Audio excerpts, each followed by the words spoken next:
I'm Alan Massengale, reporting for Ring TV from Van Nuys, California, outside the world-famous 10 Goose Boxing Gym. For many, many years, the name Goossen has been synonymous with boxing in the LA area.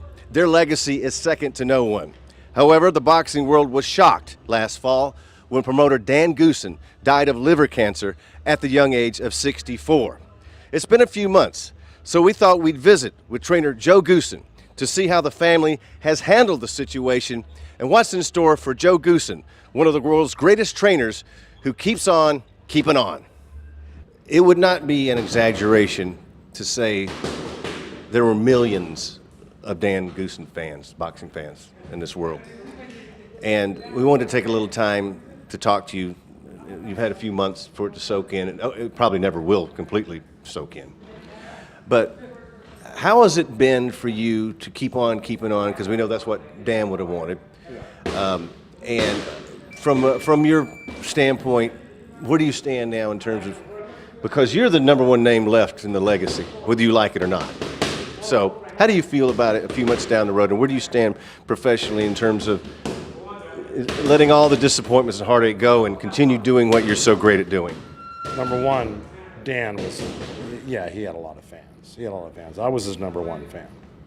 When we started in the 70s, in the late 70s, and by 1980, 81, we had started our own organization, 10 Goose Boxing.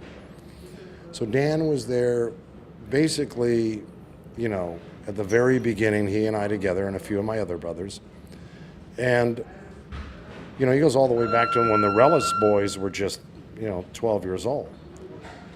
So it was, it's the type of thing where you have a business partner for, 35 years, and you pick up that phone all the time, and you know what you're going to get on the other end. That's not there for me anymore, and that's very hard for me to come to grips with. There were so many great things about Dan that I could say. He was a great brother. He was a great family man for his own family and our family. His main objective was to always keep the family together. A lot like my father. That was his overriding thing.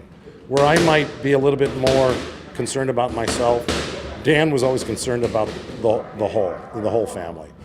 And not just that,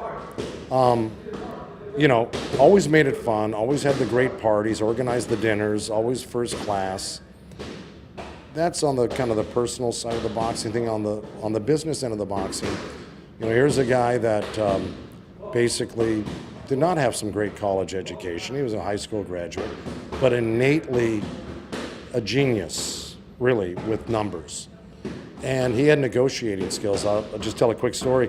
When he was 18, he got a job with an old clothing place called Jeans West. I'm sure you remember. Although you're not that old, you probably know it from study. But within like 2 weeks, they wanted to make him like regional manager. He was just selling so much stuff. Jeans West. You could not get out of there without bags of clothes when Dan was selling. He was that good. So from there, he went into another sales job and really changed the whole landscape of the over-the-phone sales back in the mid-'70s. He was making $100,000 and more when that only just the top, executives were making that as a phone salesman.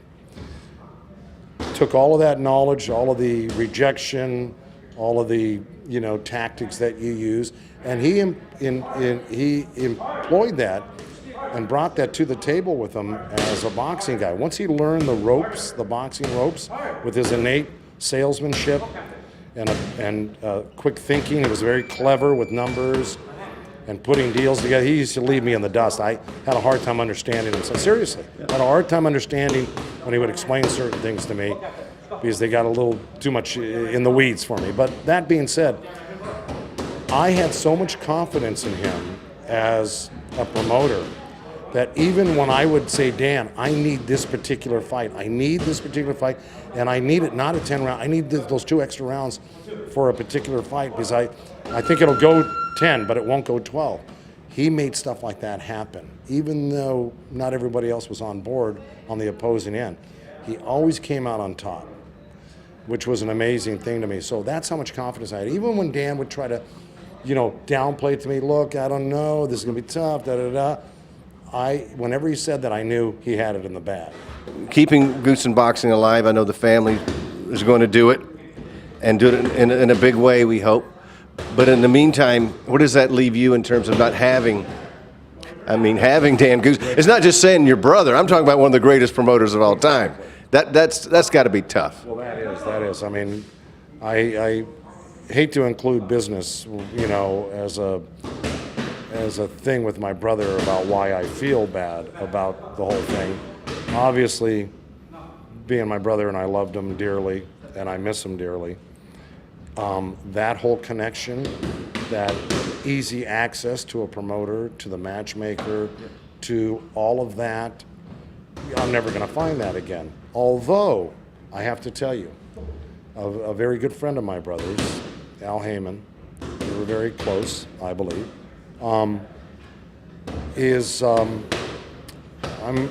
we're intimately involved with his organization right now. And me and my brother-in-law, Tom Brown, who was, under Dan for 30 years.